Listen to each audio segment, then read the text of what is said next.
On the 20 slides shown below, I present the original photographs of the Second World War from the German archive, which are in my collection. These photos are from my collection department, Wehrmacht on the Eastern and Western Fronts. If you like it, subscribe to my YouTube, like it, so you don't miss the new weekly presentations. If you would like to order 5 inches by 7 inches copies of these photos from the original, you can specify which photos you would like to receive. Laboratory quality. Enjoy your viewing.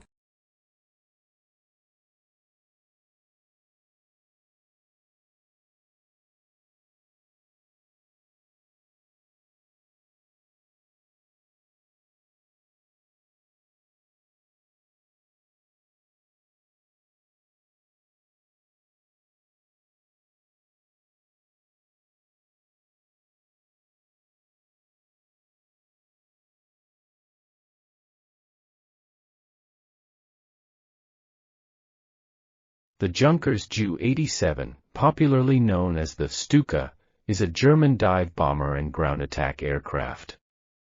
Designed by Hermann Pohlmann, it first flew in 1935. The Ju-87 made its combat debut in 1937 with the Luftwaffe's Condor Legion during the Spanish Civil War of 1936 to 1939 and served the Axis in World War II from beginning to end 1939 to 1945.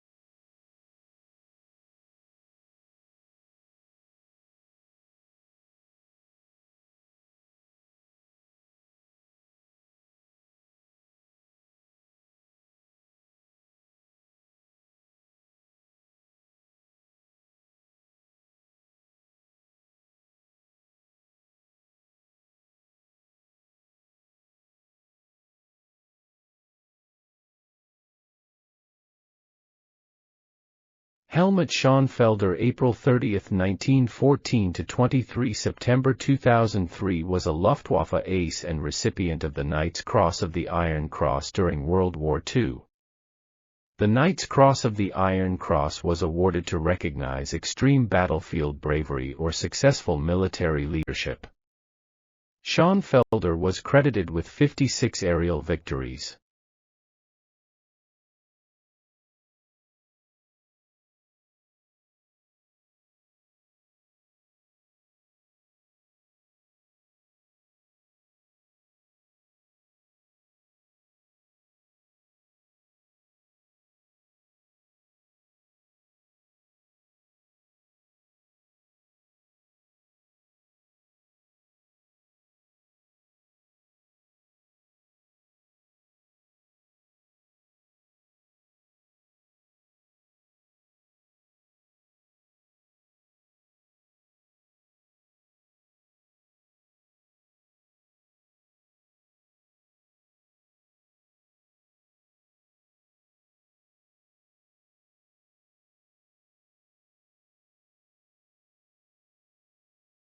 Hans Joachim Jabs, November 14, 1917 to 26 October 2003, was a German officer in the Luftwaffe during World War II. Jabs was the rare case of a pilot who found success in 2 distinctly different forms of aerial combat. He was one of the few pilots to obtain expert while flying a heavy daytime fighter. Surviving the Battle of Britain, he later became one of the most successful pilots in the night fighter force. The skill sets for the 2 operations were completely different.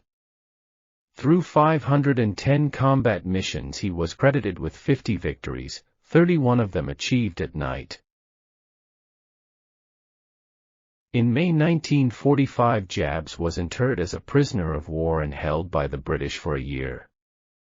Upon being released, he moved to Westphalia, where he developed the Lister agricultural equipment business.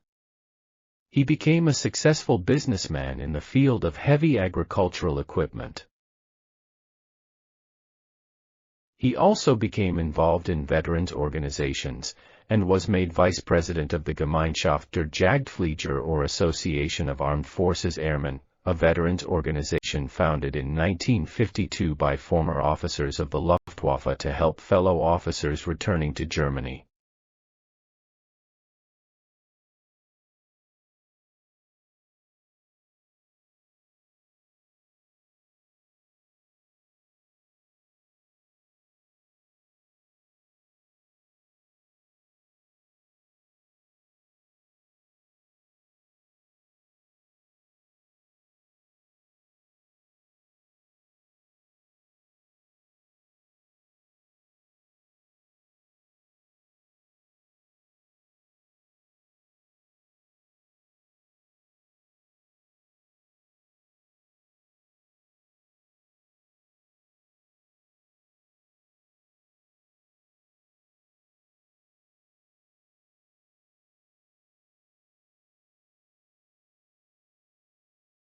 The Messerschmitt Me-163 Comet is a rocket-powered interceptor aircraft primarily designed and produced by the German aircraft manufacturer Messerschmitt. It is the only operational rocket-powered fighter aircraft in history as well as the first piloted aircraft of any type to exceed 1,000 km per hour 620 miles per hour in level flight. Development of what would become the Me-163 can be traced back to 1937 and the work of the German aeronautical engineer Alexander Lippisch and the Deutsche Forschungsanstalt für Segelflug DFS.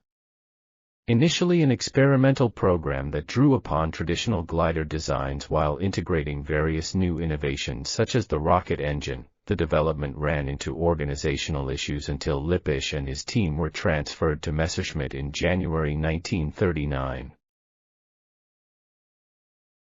Plans for a propeller-powered intermediary aircraft were quickly dropped in favor of proceeding directly to rocket propulsion. On September 1, 1941, the prototype performed its maiden flight, quickly demonstrating its unprecedented performance and the qualities of its design. Having been suitably impressed, German officials quickly enacted plans that aimed for the widespread introduction of Me-163 defense interceptors across Germany. During December 1941, work began on the upgraded Me-163B, which was optimized for large-scale production.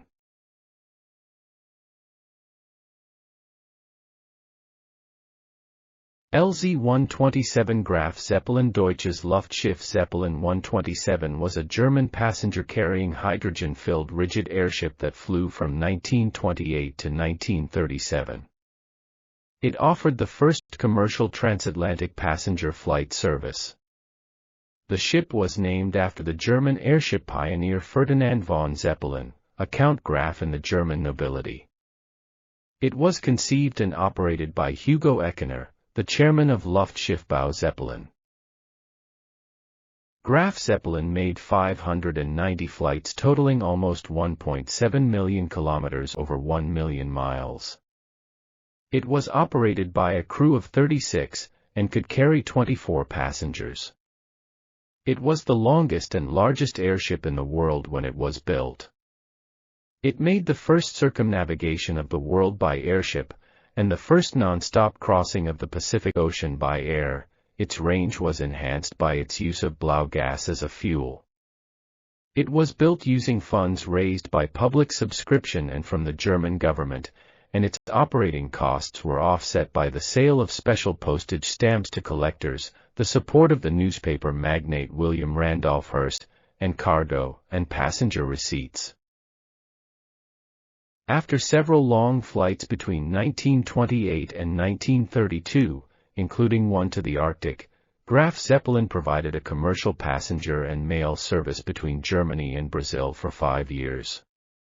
When the Nazi Party came to power, the Graf Zeppelin was used as a propaganda tool.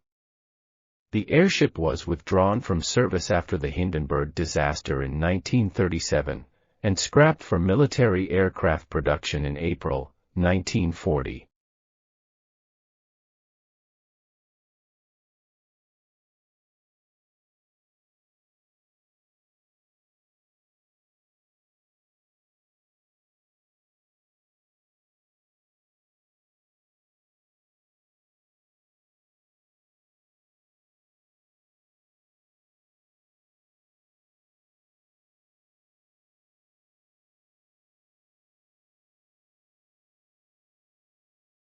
The V-2 German, Vergeltungswaffe 2, lit. Vengeance Weapon 2, with the technical name Aggregate 4A4, was the world's first long-range, guided ballistic missile. The missile, powered by a liquid propellant rocket engine, was developed during the Second World War in Nazi Germany as a vengeance weapon, and assigned to attack Allied cities as retaliation for the Allied bombings of German cities. The V-2 rocket also became the first artificial object to travel into space by crossing the Kármán line edge of space with the vertical launch of MW-18014 on 20 June 1944. 5. Research of military use of long-range rockets began when the graduate studies of Wernher von Braun were noticed by the German army. A series of prototypes culminated in the A4, which went to war as the V-2. Beginning in September 1944, more than 3,000 V-2s were launched by the Wehrmacht against Allied targets, first London and later Antwerp and Liège. According to a 2011 BBC documentary, 6, the attacks from V-2s resulted in the deaths of an estimated 9,000 civilians and military personnel, while a further 12,000 laborers and concentration camp prisoners died as a result of their forced participation in the production of the weapons. The rockets traveled at supersonic speeds, impacted without audible warning, and proved unstoppable. No effective defense existed. Teams from the Allied forces, the United States, the United Kingdom, France, and the Soviet Union, raced to seize major German manufacturing facilities, procure the Germans' missile technology, and capture the V-2's launching sites. Von Braun and more than 100 Corps RDV-2 personnel surrendered to the Americans, and many of the original V-2 team transferred their work to the Redstone Arsenal, where they were relocated as part of Operation Paperclip. The U.S. also captured enough V-2 hardware to build approximately 80 of the missiles. The Soviets gained possession of the V-2 manufacturing facilities after the war, re-established V-2 production, and moved it to the Soviet Union.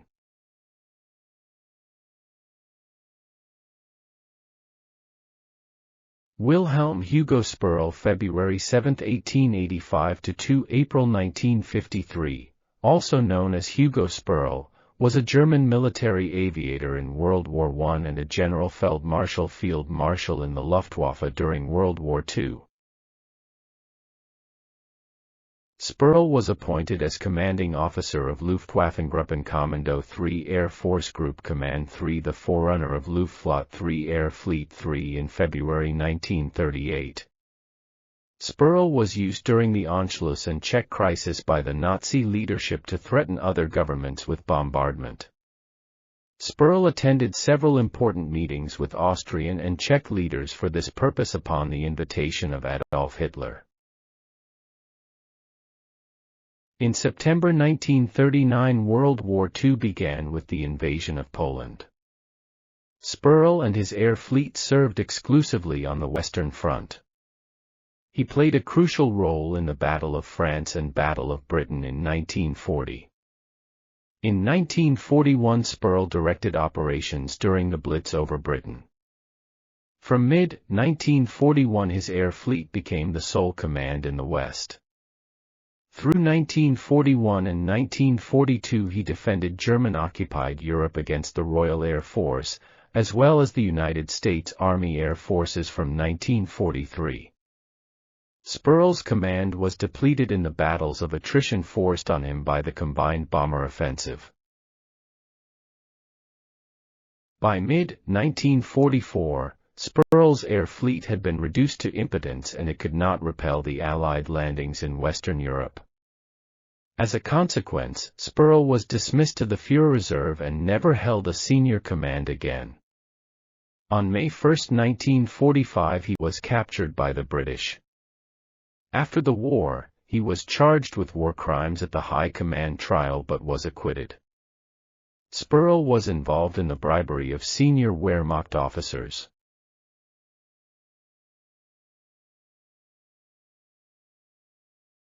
The Henschel HS-123 was a single-seat biplane dive bomber and close-support aircraft flown by the German Luftwaffe during the Spanish Civil War and the early to middle of World War II. It proved to be robust, durable, and effective especially in severe conditions. It continued to see frontline service until 1944, only to be withdrawn due to a lack of serviceable airframes, and spare parts production ended in the autumn of 1938. The HS-123 was intended to replace the Heinkel He-50 biplane reconnaissance and dive bomber, as well as acting as a stopgap measure until the Junkers Ju-87 became available. As such, production was limited and no upgrades were considered, although an improved version, the HS-123B, was developed by Henschel in 1938. A proposal to fit the aircraft with a more powerful 716 kilowatts 960 horsepower K variant of its BMW 132 engine did not proceed beyond the prototype stage, the HS-123 V5. The V6 prototype, fitted with a similar power plant and featuring a sliding cockpit hood, was intended to serve as the HS-123C prototype. At the start of Operation Barbarossa, the single group of the Luftwaffe that was dedicated to ground support was 2 School/LG-2, operating 22 HS-123s along with 38 Bf-109Es. In service use on the Eastern Front, the remaining aircraft had been field modified with the main wheel spats removed, additional armor and extra equipment fitted, as well as mounting extra machine guns and even cannons in underwing housings. The HS-123 was manufactured at Henschel's Schönfeld and Johannisthal factories. The first production HS-123 were delivered in 1936. About 265 aircraft were produced. Production of the HS-123A ended in autumn 1938. A prototype HS-123B and a prototype HS-123C were produced just before production of the HS-123A ended. Some were exported to China and 14 were transferred to the Spain Nationalist Air Arm.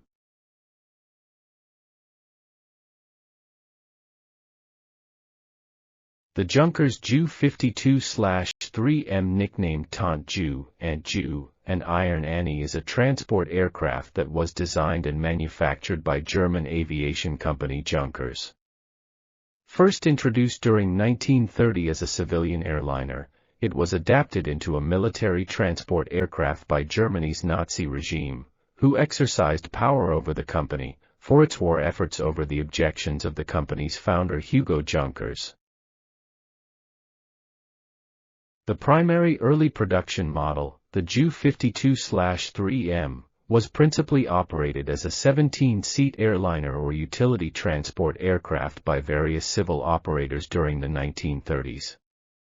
Starting in 1933, the Nazi regime that had taken power in Germany demanded Junkers produce military versions of the Ju-52. Over Hugo Junkers' resistance, the company was compelled to produce military aircraft. In 1935, Nazi officials came to Hugo Junkers' house on his birthday, resulting in his death under unclear circumstances and his company having been signed over to the state.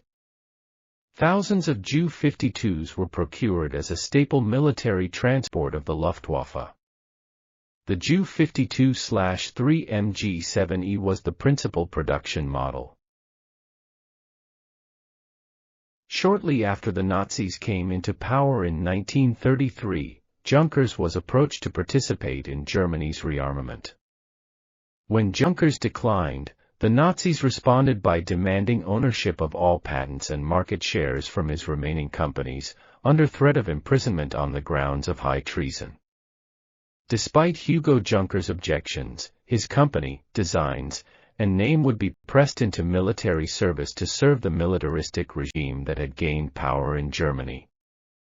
Ironically, Despite his designs being associated with Germany's Luftwaffe and the Second World War, Hugo Junkers had opposed Nazism. On February 3, 1935, Nazis came to his house on his birthday. He died later that same day under suspicious circumstances, and the company had been signed over to the German state. Numerous improved models would be introduced prior to and during the Second World War. The dominant production model was the Ju-52/3 MG-7E, featuring advances such as an autopilot, enlarged doors to the cabin, and other general enhancements. It was configured as a pure transport aircraft, being capable of carrying up to 18 fully equipped troops. Defensive armaments comprised a dorsal-mounted 13mm MG-131 machine gun and a pair of beam 7.9mm MG-15 machine guns. Successive models saw other improvements, such as revised glazing, newer engines, undercarriage strengthening, and increased takeoff weight. The final wartime model to be developed, designated Ju-52/3 MG-14E, featured improved armor protection for the pilot and a bolstered defensive armament. From mid-1943 onwards, the Luftwaffe began to make less use of the Ju-52, interest having waned in the type. German officials were interested in procuring a successor to the type. At one stage, the Reich Air Ministry showed enthusiasm for the Junkers Ju-352, a larger transport aircraft somewhat resembling the Ju-52. Actions were taken to convert Junkers Ju-52 production lines to instead manufacture Ju-352s. However, the conflict's end in May 1945 led to the effort being abandoned in an unfinished state. As such, German production of the Ju-52 was terminated during 1944. Smith claims that a total of 3,234 aircraft of various models were constructed during the conflict.